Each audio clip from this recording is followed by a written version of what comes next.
Le DAF Fresh Morning, c'est 104.5 tonnes de bonne humeur. Tous les matins sur Urban FM.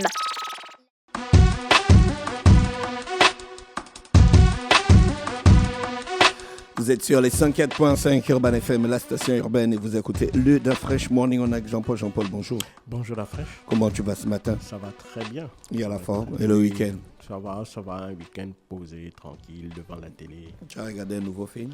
Oui, en fait, je suis en train de terminer la saison 3 de The Boys, qui est une série qui est sur Amazon. Mais ça, c'est beaucoup plus pour les enfants, Jean-Paul. The Boys, non. Avec des effets spéciaux extravagants, beaucoup de sang qui coule. Oui, c'est pas pour les enfants, c'est pour les adultes.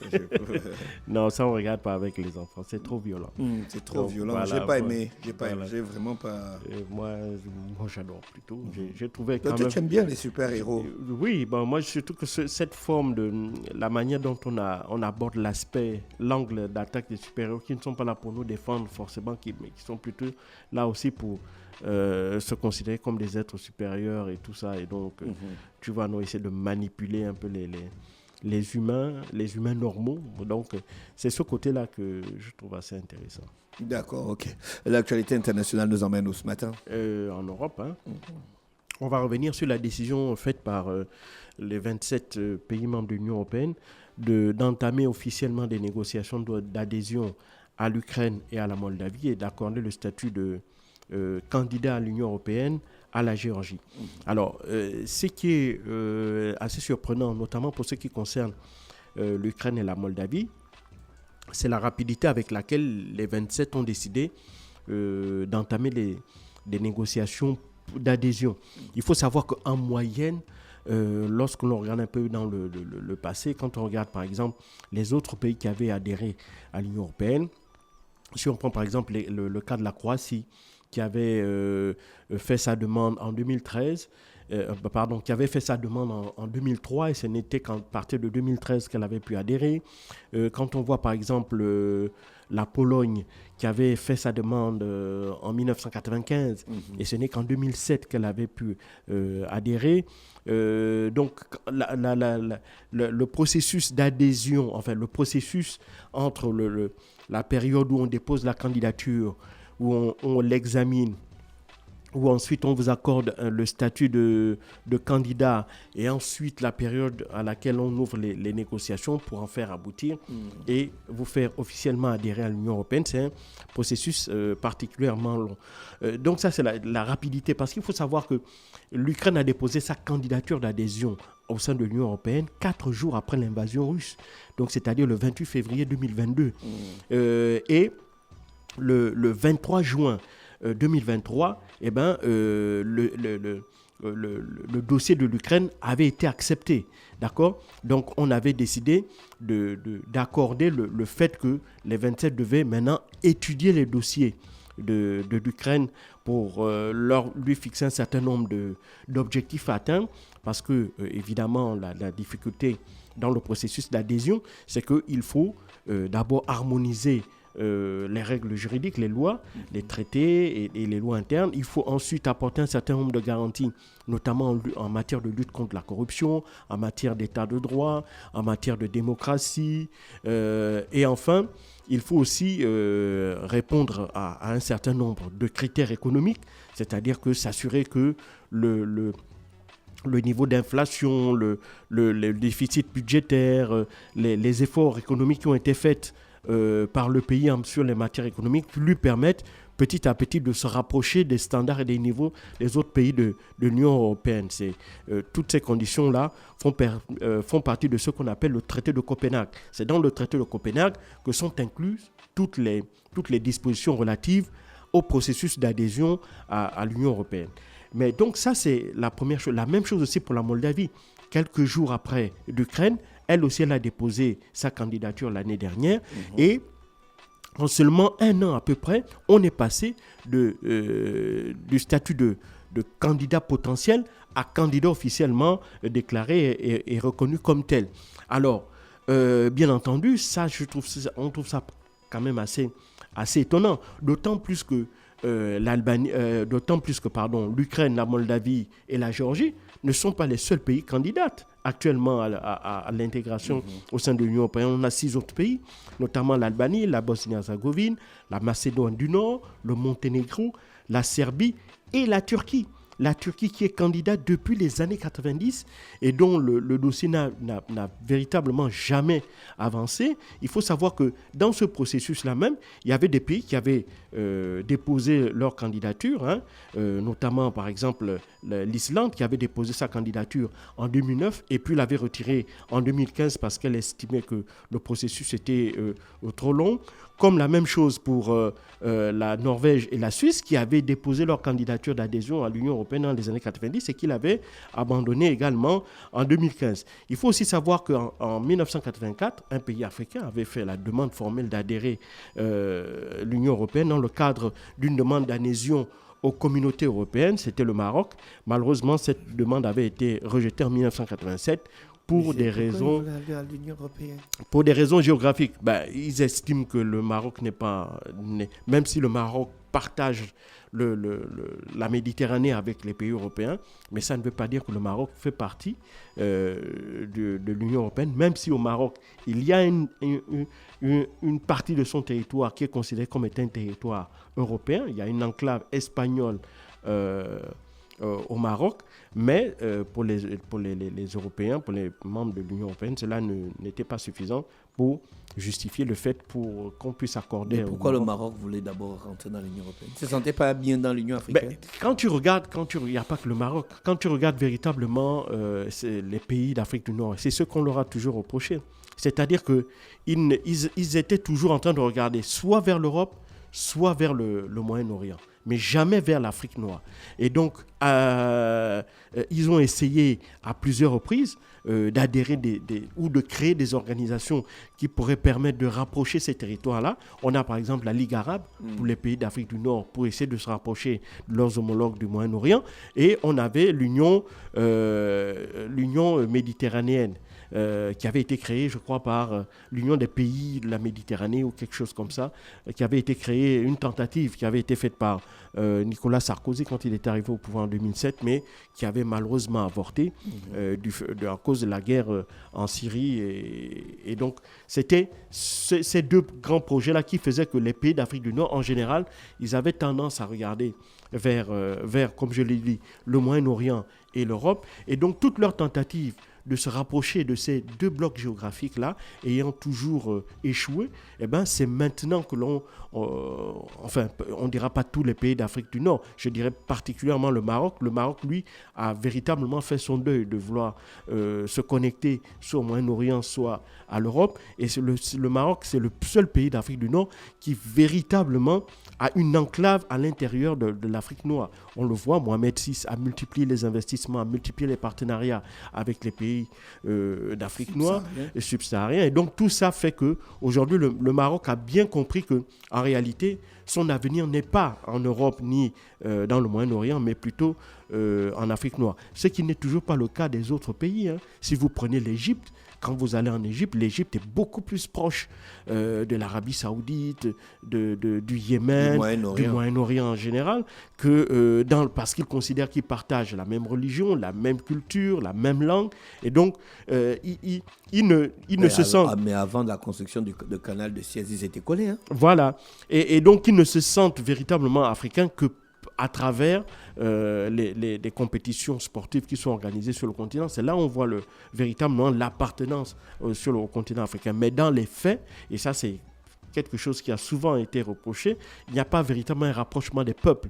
Et on le voit souvent avec ce qui se passe aussi en Tunisie, où il y a eu une espèce de vendetta contre les populations d'Afrique subsaharienne, auquel le gouvernement de Saïd Kaïd Essebsi reprochait d'être à l'origine, si tu veux, de la violence ou de l'insécurité qu'il y avait en Tunisie, alors que cela n'a aucun lien, il n'y a absolument aucune corrélation entre les violences, si tant qu'il y en ait en Tunisie et la forte immigration, surtout que l'immigration que la Tunisie connaît, ce n'est pas une immigration de peuplement, c'est une immigration de passage, c'est-à-dire que les hommes qui viennent d'Afrique subsaharienne passent par la Tunisie pour tenter de rejoindre l'Europe, notamment l'Italie. Donc, tout ça fait que cette incompréhension-là entre les populations vient du fait que culturellement, les pays d'Afrique du Nord ne se sont jamais véritablement sentis proches des peuples d'Afrique subsaharienne.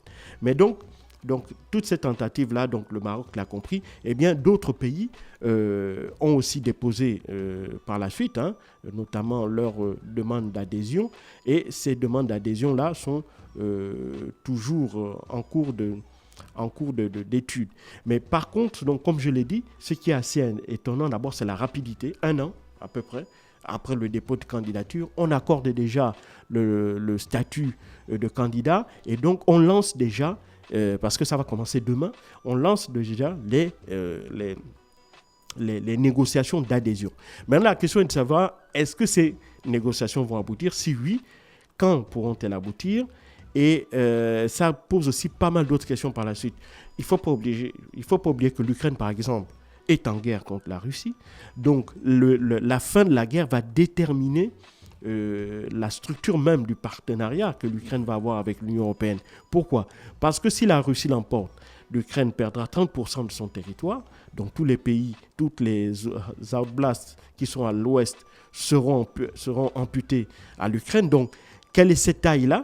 Et est-ce que dans la partie restante de l'Ukraine, la Russie acceptera quand même que cette partie restante-là puisse adhérer à l'Union européenne? Et est-ce qu'il n'y a pas un risque de voir encore le conflit se prolonger ou se déclencher de nouveau? Si c'est l'Ukraine qui l'emporte, donc dans ce cas, quelle partie du territoire va intégrer l'Union européenne? Est-ce que ce sont seulement les parties de l'Outblast là qui ont été envahis par la Russie en 2022, ou bien on va aller jusqu'en 2014, c'est-à-dire réintégrer la Crimée? Donc, d'abord, quelle territoire, sous quelle forme l'Ukraine va éventuellement adhérer à l'Union européenne? Ça, c'est la première interrogation. La deuxième interrogation, c'est la rapidité aussi avec laquelle on parle de statut de candidat, parce qu'il faut savoir qu'il y a un certain nombre de règles à laquelle qu'il faut respecter. Il y avait, je l'ai dit, l'harmonisation des lois. Bon, ça, c'est pas très compliqué, mais surtout, il y a le fait que dans l'arsenal juridique et dans les pratiques, le gouvernement ou les institutions ukrainiennes doivent respecter la démocratie, l'état de droit, la lutte contre la corruption. Et la lutte contre la corruption est justement le bas qui blesse. Parce que dans les derniers chiffres de Human Rights Watch, qui datent de 2023, l'Ukraine est le pays le plus corrompu d'Europe, avec un niveau de corruption de 32 sur 100. À côté, la Moldavie ne fait guère mieux, elle est à 36 sur 100. Donc comment un pays avec un tel niveau de corruption ait pu, en plus en plein état de guerre, changer cette réalité-là et ça raccorder en un laps de temps aussi court aux standards de l'Union européenne? C'est quand même assez incroyable. Donc, on ne lutte pas contre la corruption en 1 an. On ne peut pas passer avec des chiffres aussi mauvais à des chiffres selon les standards. Maintenant, là, c'est l'Union européenne eux-mêmes, c'est la Commission qui a examiné, qui a estimé que l'Ukraine pouvait évidemment répondre à l'ensemble des critères. Et puis le troisième, c'est l'aspect économique. L'Ukraine est quand même un pays en guerre. Et un pays en guerre a une économie exsangue. Donc, comment est-ce que vous pouvez ouvrir des négociations d'adhésion avec un pays dont l'économie est mise à mal du fait du conflit qu'il est en train de traverser? Donc, pour ces raisons-là, c'est quand même assez étrange la rapidité avec laquelle, l'empressement avec lequel la Commission de l'Union européenne, la Commission de Ursula von der Leyen a décidé de déclencher les négociations avec l'Ukraine.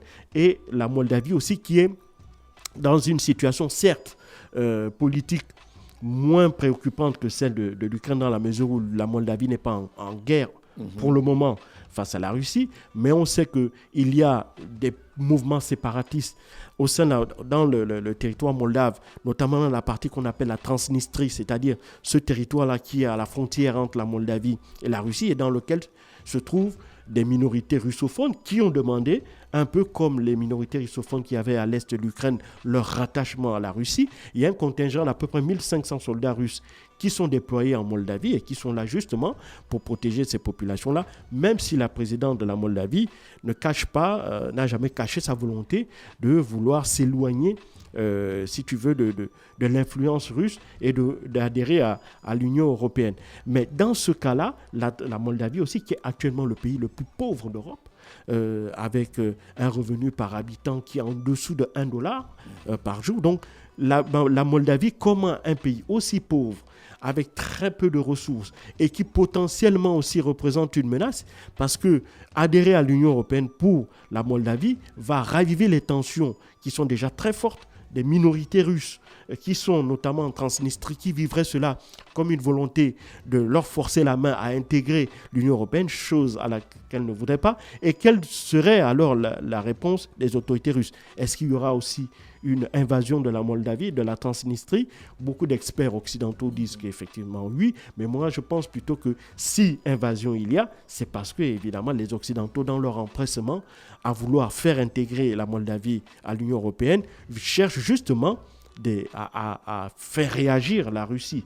Parce que la Russie, bien entendu, n'acceptera pas de voir ce territoire-là, avec ses minorités à l'intérieur, intégrer l'Union européenne. D'autant plus que beaucoup d'autres experts estiment que dans sa volonté de reconquête des territoires constitués de populations russophones, la Russie voudrait faire la jonction entre depuis si tu veux, la Crimée jusqu'à Odessa, qui est un peu le dernier port qui est encore tenu par les forces armées ukrainiennes, par le gouvernement ukrainien, et ensuite passer par Odessa pour faire la jonction justement avec la Transnistrie en Moldavie. Et s'il parvenait à cet objectif-là, non seulement la Russie aurait un total contrôle de la mer Noire et couperait donc les seuls accès à l'Ukraine à un espace maritime. Et donc ça, évidemment, c'est l'une des craintes que les Occidentaux ont, parce que si la Russie parvient à mettre en place ce projet-là, eh ben, ça veut dire que la Russie, l'Ukraine,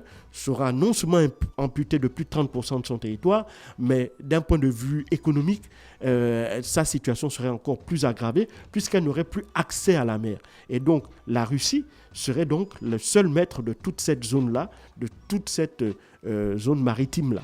Et donc, c'est un peu cette situation-là qui fait que je trouve particulièrement quand même étonnant que Ursula von der Leyen ait décidé d'accélérer la candidature de la Moldavie et de l'Ukraine. Et on a aussi appris dans la foulée le week-end qu'en réalité, Ursula von der Leyen et les autres pays de l'Union européenne qui soutiennent ouvertement l'Ukraine, il y en a à peu près 25 sur les 27, avaient absolument voulu que l'acte de négociation puisse être acté rapidement avant l'arrivée de la Hongrie à la tête de la présidence tournante de l'Union européenne. Il faut savoir que le 1er juillet prochain, la Hongrie de Viktor Orban prendra la direction de l'Union européenne pendant 6 mois.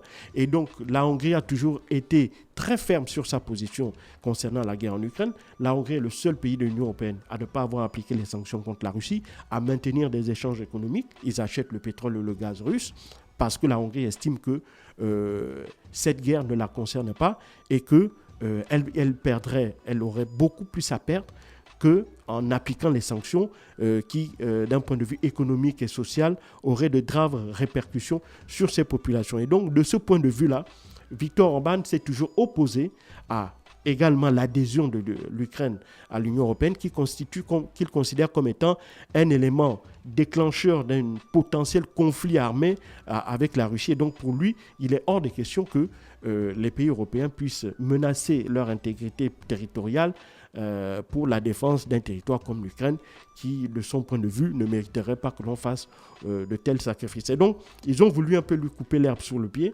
en déclenchant immédiatement les négociations, de telle sorte que lorsqu'il arrivera le 1er juillet prochain à la tête de l'Union européenne, eh bien, c'est un processus qui sera irréversible. Mais ça ne veut pas dire que, dans les faits, l'intégration de la Moldavie et de l'Ukraine sont déjà actés. C'est un processus qui est long et tout dépendra bien entendu des résultats de la guerre qui oppose l'Ukraine à la Russie. Merci Jean-Paul avec nous ce matin sur les 104.5 Urban FM, la station urbaine dans l'UDA Fresh Morning pour l'actualité internationale. On reste connecté sur les 104.5, on se retrouve juste derrière.